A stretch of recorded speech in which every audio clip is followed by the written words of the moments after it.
To have you here.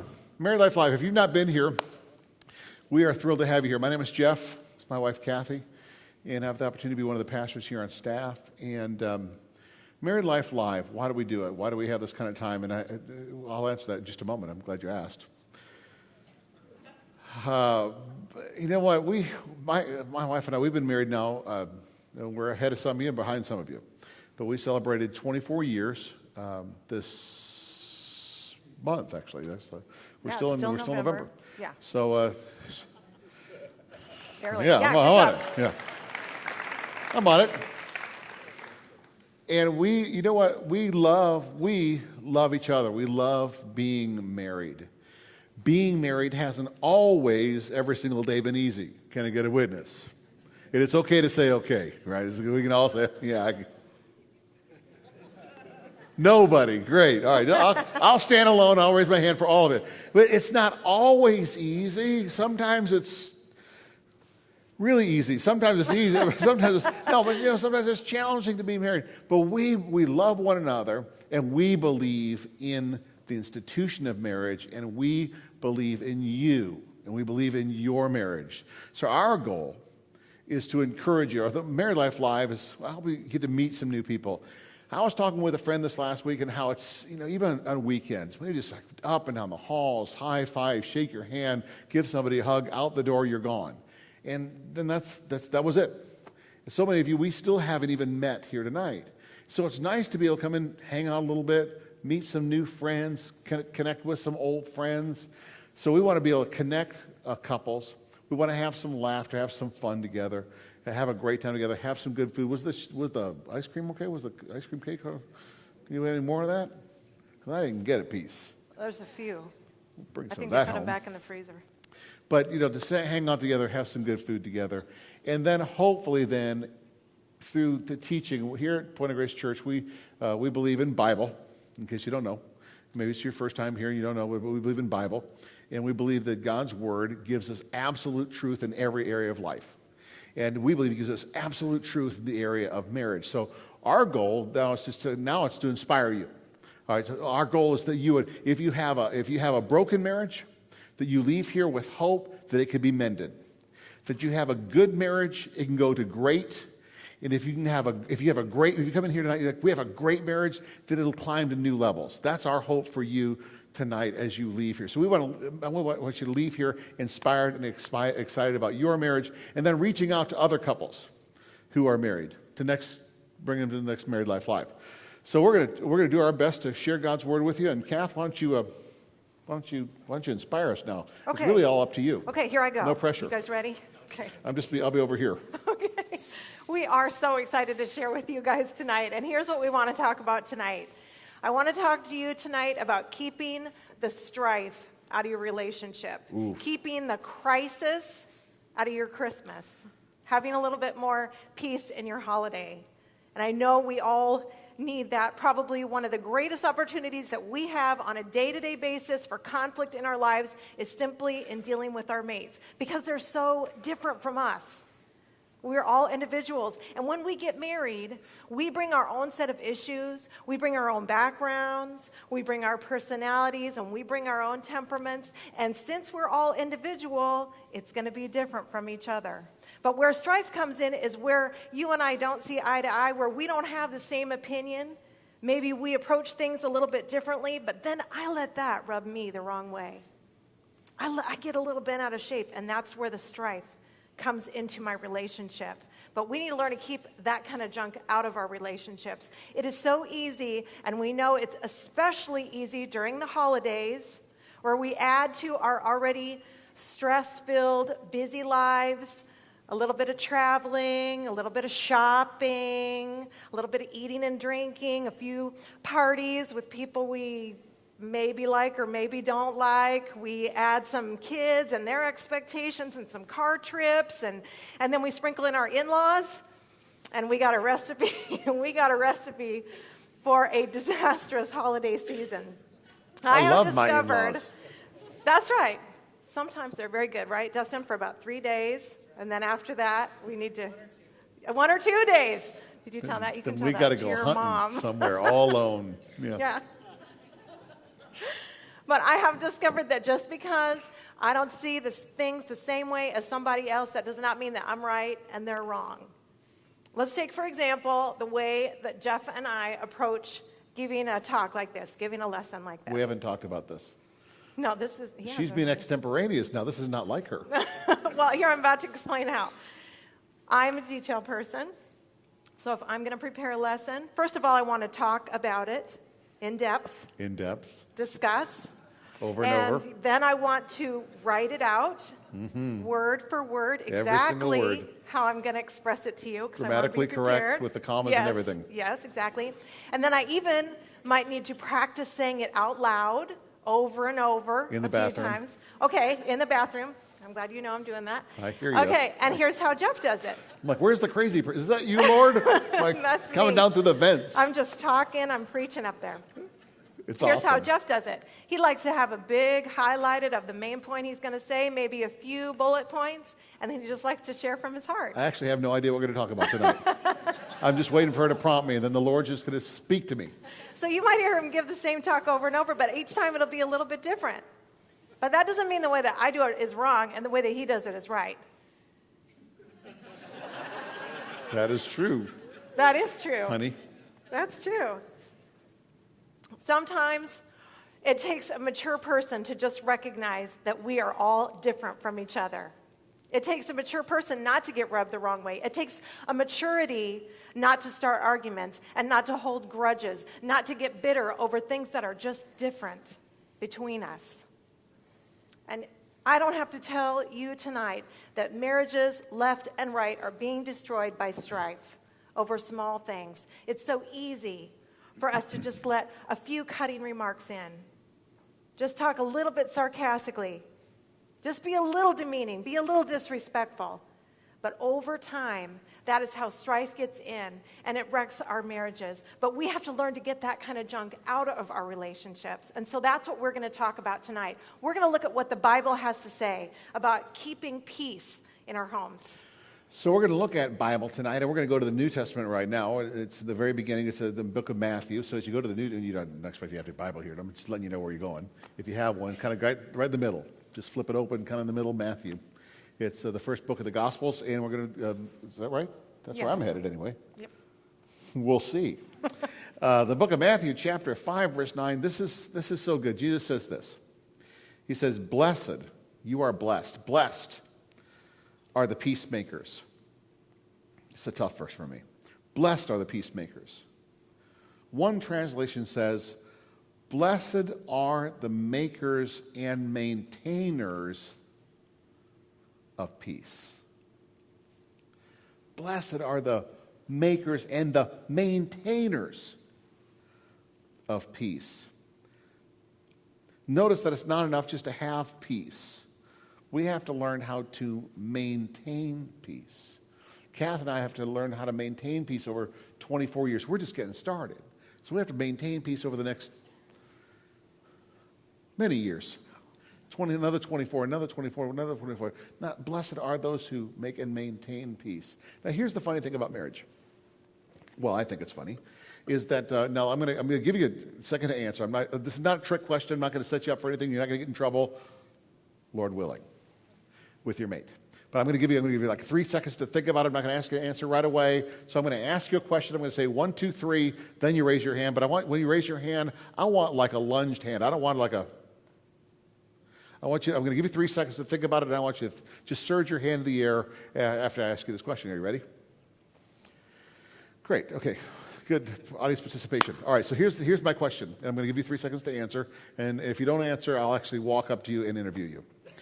All right. So here's how it's going to work. I'm going to ask you this question: How many of you here married someone who is, pause, somewhat, for the most part, not all completely 100%, but for the most part, different than you, an opposite of you? What? Okay, wait, no, I was going to say 1, 2, 3. If you could just follow directions, we could move on with the evening. I didn't want to put you on the spot. So if you are somewhat, kind of, for the most part, different than your mate, please raise your hand after I count to 3. 1, 2, 3.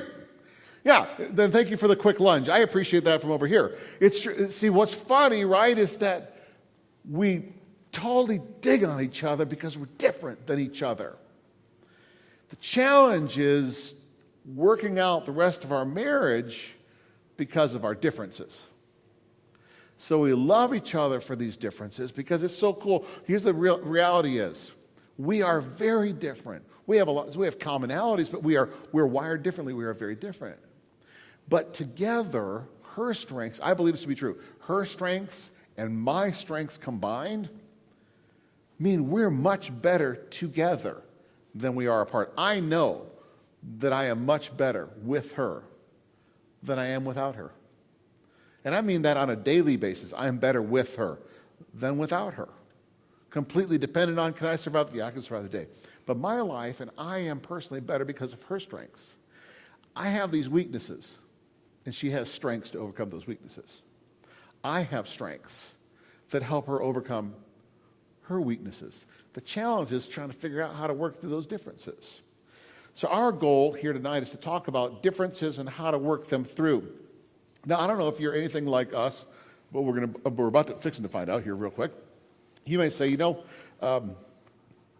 ladies, maybe you're a neat Nick. Maybe. We're going to get to her in a minute. Let's just say, hypothetically speaking, that you're highly organized, and you like everything in its place, and for every place has got a thing, right? Let's just say that you're one of those people, and your husband is not so much that way. In fact, he might actually be just a little bit messy. He may not care nearly as much about your stuff as, well, he doesn't actually care at all, really. He just comes in at night, right? And he's down on the couch, and he takes his shoes off and he leaves them right in front of the television. And that's what he does. And you've asked him, let's say, depending, maybe you've been married for a month and a half, you've asked him 1,000 times or so, would you please, and you ask him nicely because you're that way, right? You ask him nicely, would you please pick up your shoes and would you bring them upstairs with you when you go upstairs? And he does not do that. And one night you come home, whether it's from work or whether it's from shopping or whether you girls go, I have no idea actually where you go, but when you come back, you see once again his shoes in front of the television. And all you've asked is that he picks up those shoes and takes them with him upstairs. Now you have a choice, ladies. You have a choice to lose your mind right now, right? You could go pick up those shoes and you could walk upstairs and you could tell him why you have asked him time and time again to simply, all you're asking, you're really not asking for anything else, you're simply asking him to pick up his shoes and take them upstairs, right? Ladies, can I get a witness? That's all you're really asking. You have a choice to do that, or you have a choice not to do that. You have a choice to pick up those shoes and maybe some of you do. You have a choice to pick up those shoes and just walk upstairs with them. Why? Shoes really aren't that big a deal. Can they be a nuisance? Yeah. But they're a pair of shoes. We have a choice on where we really focus our lives and focus our attention. Guys, let's just say you've asked your wife from time to time, once in a while, every once in a while, like 100 times this week, if she would please turn the lights off throughout the house if she's downstairs, turn the lights off upstairs. That's all I'm asking, right? What are we trying to do? What do we need? Lights for the entire neighborhood? Is that what we need? Could you just turn the lights off when you leave the room? Turn the lights off. Look, switches on, off, on, off, on, off. This never happens in my house. I'm just saying that if you turn the lights on when you leave the room, turn them off. Not a lot to ask.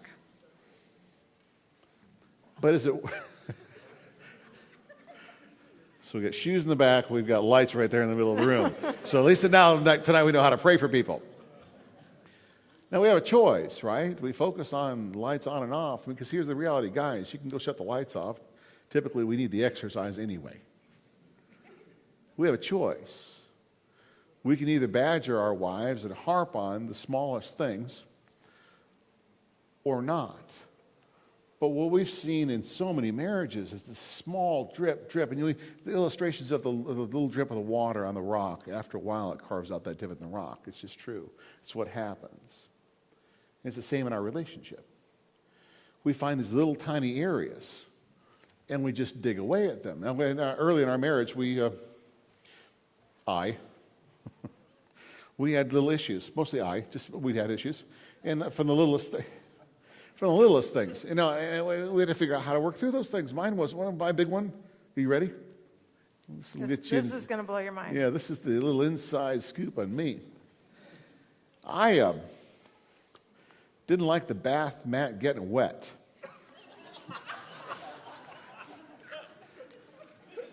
Right?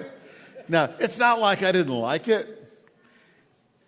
It's like I lost my mind if I stepped on the bath mat and it was wet. I know, I need medication. I should be on some kind. But I'd step and I'm like, can you not wipe your feet off while you're in the shower and then step out on the dry bath mat? Don't you think that's what the bath mat is for? Exactly. Okay, yes. Thank What are you, Al, come on. Help me out. Things, or there's in marriages, there's overbuyers and there's underbuyers. Do you know what those are?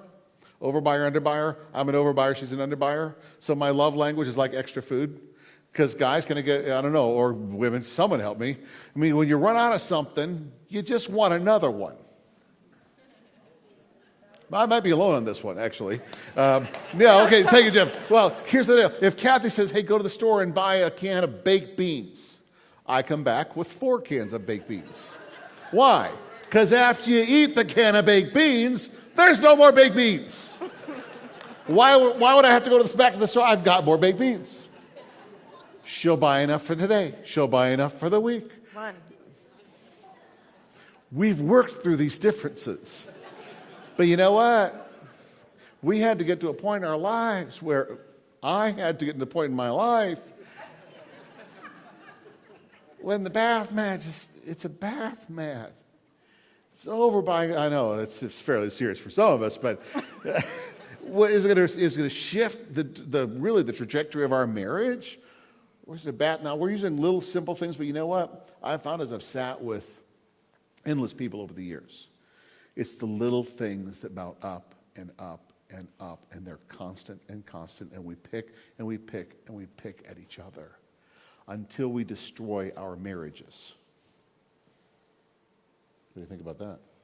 You know, it took me years of marriage to realize that my love language is when you use your spatula and you get the last of that jelly out and it's gone. I just love that feeling like we did it, we finished.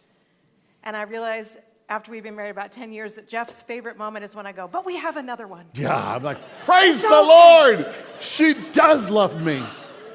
I had no idea it was that big a deal. It's true. I'll tell you, that's the honest truth. Let's look at another verse. Romans 12:16 says this. We need to adapt and adjust in order to keep the peace. You'll notice that it doesn't say everybody should adapt and adjust to us. It says we need to be the ones to step up. We need to quit expecting the other person to go first. Quit saying, if my wife would listen to what I say, then things would be peaceful in our marriage. If my husband would pick up his shoes, then everything will be fine. The Bible says that we need to be the ones to adapt and adjust. In other words, there are going to be times when you just have to go on, pick up those shoes, and zip your mouth for the peace of your relationship. Don't be a martyr when you do it. Don't go and announce it to him. I just want you to know, picked up the shoes again, like I do every day. Just thought you should know about that. No, we need to be the ones to be the peacemakers in our families. You might not realize it, but when you do your part to keep the strife out of your relationship, that's honoring God. And when you honor God, God promises to honor you. When you sow those seeds of kindness in your relationship, that is when the relationship can change. That is when God can do a work in your marriage. And that is when you'll see improvement. When you start to be the one to be willing to make the change. That is the whole key. Quit waiting for the other person and you step up. You be the one to be the peacemaker. Another difference between Jeff and I, and you might have gathered this and you might already know this about it, is that he is a morning person. I'm not a morning person. Morning people, it's time for bed, isn't Oh, it? no. It's like we got to wrap this baby up. Okay, wait. So keep it short. Where's the not morning people? Please. Okay. Okay. Not morning people, you got to be behind me on this. Okay. Because of this difference between us, the alarm clock has always been a big issue in our relationship. Oh, yeah. In order for the alarm clock to wake me up from the deep, deep place that I go Lord at help night, it has to be at such a decibel that it gives Jeff a heart failure every morning. And having a coronary is not a good way to wake up. So he didn't like to do that. And here's how he wakes up. You know how the alarm clock makes that little click? Before it even, yeah, you're laughing, because it hasn't even started making the sound yet. And that wakes him up. Okay, so that's why he has the alarm clock on his side of the bed, and he turns it off before it goes off, and then he comes to wake me up later. When the iPod, the light comes on, the clock comes on before the music starts, that's what wakes me up. If I'm not already up before that. There's something wrong with that. And she needs It's got to be loud. Jackhammer. My roommate and I in college, we set 7 alarms. We planned on purpose to snooze 7 times, and we would count them. See, that's a sickness, Yeah. honey. I'm confessing here Okay. that my attitude toward Jeff in the morning when he would come to wake me up Was foul. was... I used pause. I'm going to fill in the blanks. This is great. I was just going to say grumpy, not kind or gentle. I personally I blamed him. I felt it was his responsibility that the day had started and that I had to get up. I felt that was his fault. This is I've never heard this stuff. This is great. This is so therapeutic. Yeah. I feel so much better about our marriage. Well, of course, my attitude was not good in the morning. And because I don't like mornings, I let me treat him in a way that was not loving or respectful. And the atmosphere in our house obviously wasn't positive. And I wasn't feeling grateful or happy. And I'm embarrassed to say that this went on for a long, long time. And it was only recently that I've been able to make a change in that area. And it's partly because of my EMTR. Any of you image girls know that is early morning thought ritual. So I'm just going to throw this in as a bonus. Right by my bed, I put a promise of God on a card. It's the first thing I see in the morning, and it helps me direct my thoughts so that I feel grateful for God's promises first thing before I have to do anything else. And obviously, it has changed the way that our household is in the morning. Mm-hmm. And I know that we are picking out really tiny things, and these seem so insignificant. But you know as well as I do that it is little divisions like this that are destroying relationships. Sometimes we are willing to argue over the smallest thing. I saw a couple in the supermarket have a knockdown, drag-out fight over which line they were going to stand in. The husband was over here standing in the line. This Wife is not was on the other us, side. by the way. No, I'm standing in the middle watching this. And the husband, the whole time they were in the line, he is going, would you come on, get on my line?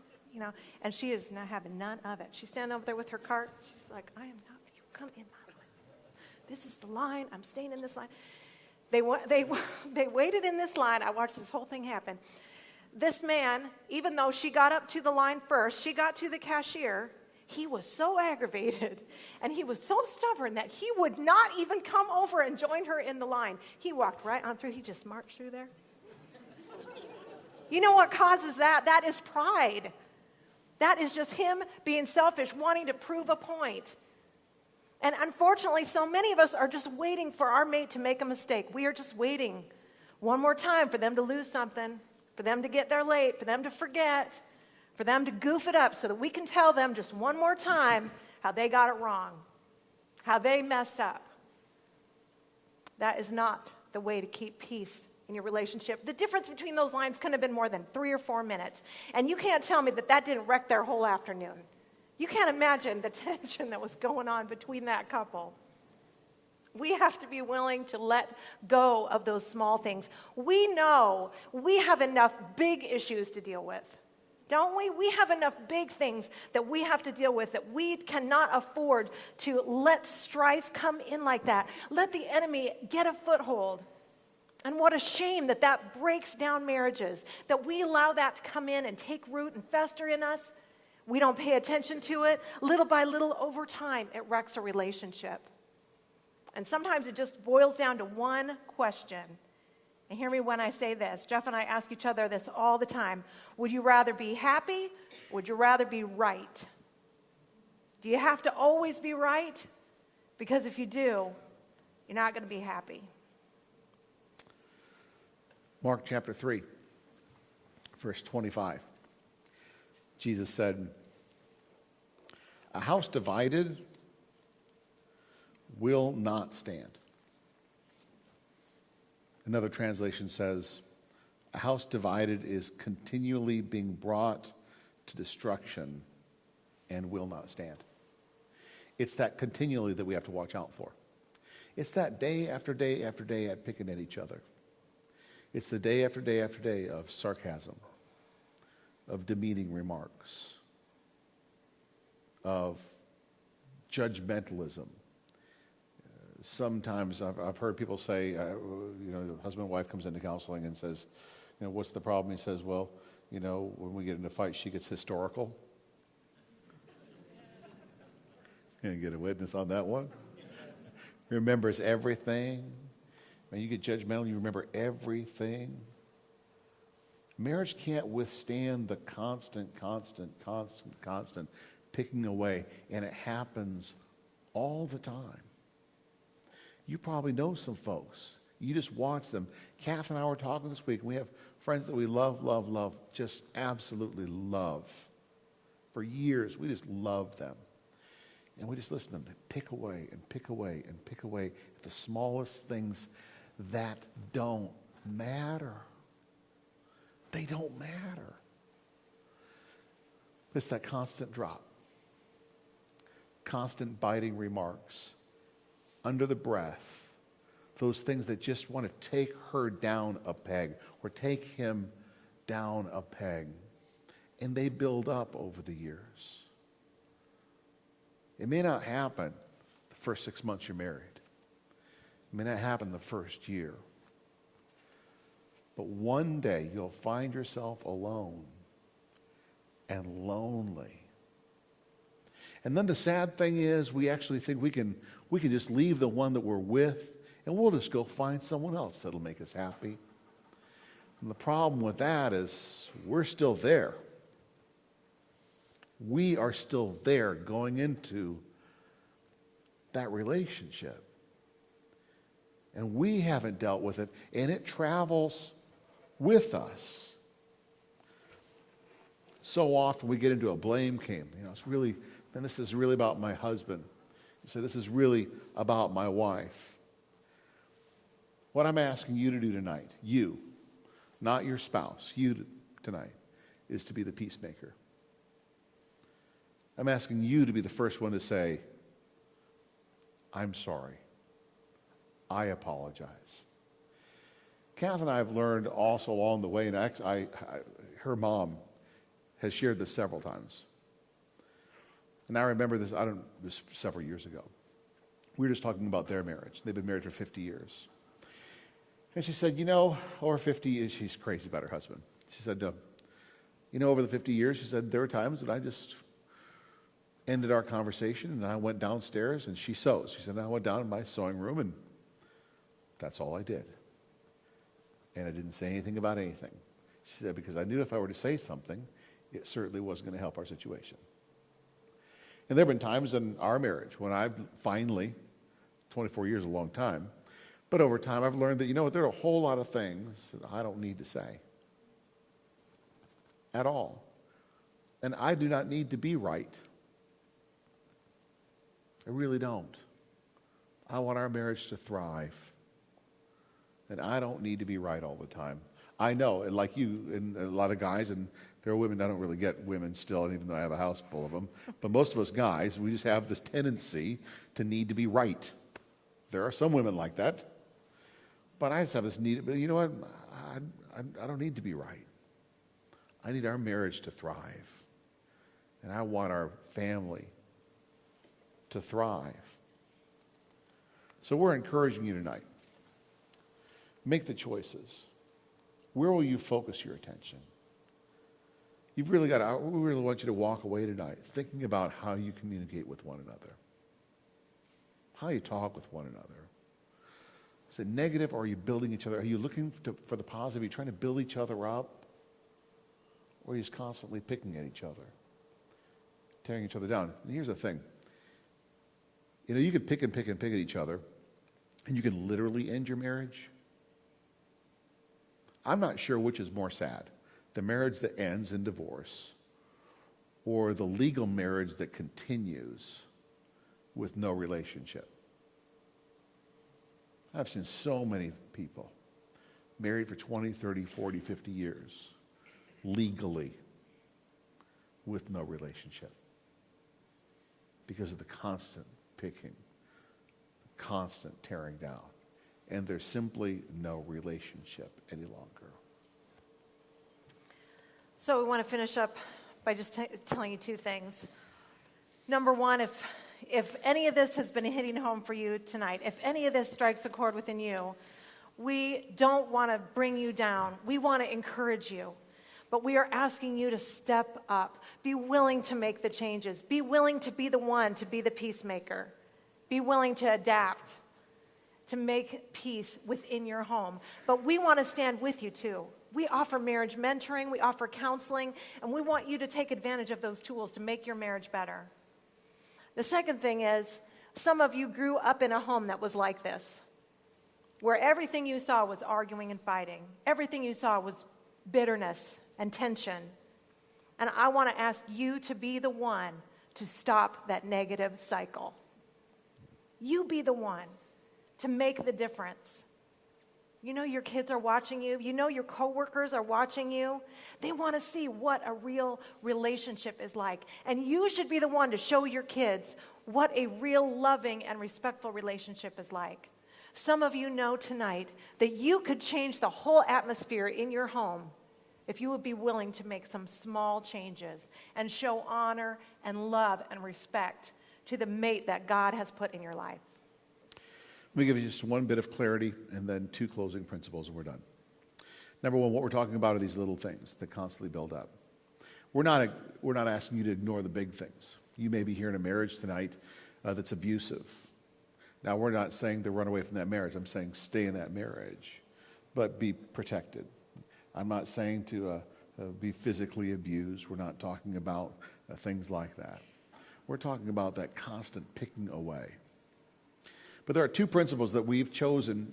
There's a number, but these two I want to really share with you as we go, that I think preserve a great marriage for us and a great family. Number one, it's the flashlight principle. These lights are good examples, but the reality is the flashlight. Wherever you flash that light, wherever you focus that light, that's what gets attention. You can flash it on the shoes in front of the television set, and you can just talk about how those shoes should be upstairs and he should leave them down there or on the lights or whatever. Or we have a choice. Ladies, let me just use you for example. You can focus on the shoes. Or you can say, but you know what? He sure is a great provider. He sure loves our children. He sure works hard.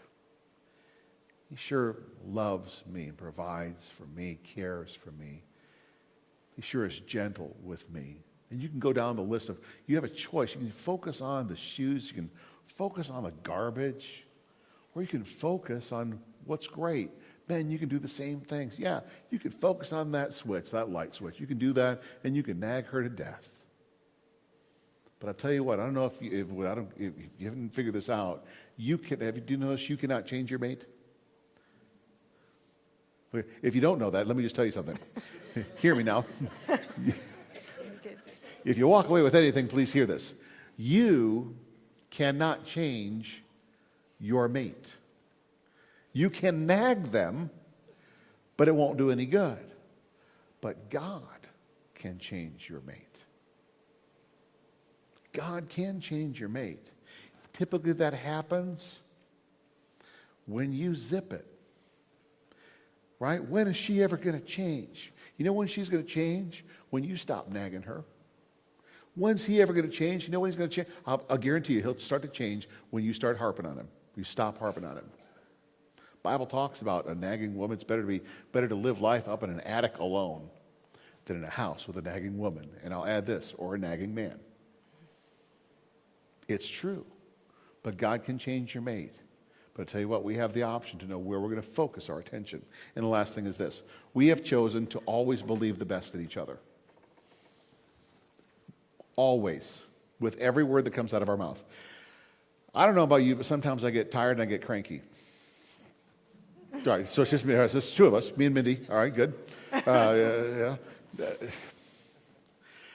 It happens, right? But you know what? And I've said some things that I'm just tired and I'm cranky and I'm irritable but you know what? She chooses to believe the best in me. This is what I know about her. She knows me beyond the words I just spoke. We choose to believe the best in each other in every circumstance, in every decision, in every word that's spoken. We choose where to focus our energy. We choose where to focus our hearts. We choose where to focus our minds. Philippians chapter 4, verse 8. Yes, I'll bring it up one more time because we always need to head back there. We have the option to think on these things, those things that are good about each other, those things that are right about each other, those things that are pure about each other, those things that are excellent about each other. We have that choice. Or, flip side, we can focus on all the garbage and all the little things in life. So we want to send you out tonight with a couple things, and we're going to have you guys come back up. We want to send you out with well, you guys get to announce the fun stuff. I want to do the fun stuff. You guys can talk about the fun stuff. But we want to send you out encouraged. You know what? You may want to talk with each other tonight. You may want to give it tonight to digest and talk about it tomorrow. But you may want to really start to identify, am I that way? Do we just pick at each other? You may want to we used to do a funny thing when we were done with each other. This was a long time ago. She said, you know what? Right now, I'm like this to you. That's closed. She was going to hit me. You're supposed to be like this. Yeah, we're supposed to be like this. She's like, I'm like this right I'm like now. this. I'm like, good. Note to self. She's like this right now. We'll talk about it later. Yeah. So you may want to come up with some hand signals.